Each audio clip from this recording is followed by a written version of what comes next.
Hi, I'm Michiyo, watercolor artist based in New York. Since the moment I arrived in New York, I felt welcome. I've often wondered why this city made me feel at home. One day, I looked up and felt protected, like I was being watched over by those effigies mounted on the beautiful buildings. They hung everywhere in a mystical fashion. I sensed the divine energy that those figures possess.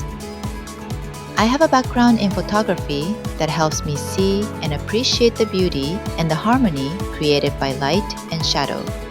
I established the basics of drawing and painting in high school, which I enjoyed so much. I left Japan to broaden my view of life in the world and to concentrate on painting. It wasn't my intention to come to New York, but rather a calling. It was where I met my mentor, Rick Rosen, who helped grow my passion for watercolor. I fell in love with this medium and also deeply in love with the energy that New York City possesses. I can say faith led me to be an artist in New York City. My journey has been watched over by the divine energy. I express the spirit that I sense and share my artwork so that viewers will also feel that power watching over their everyday lives.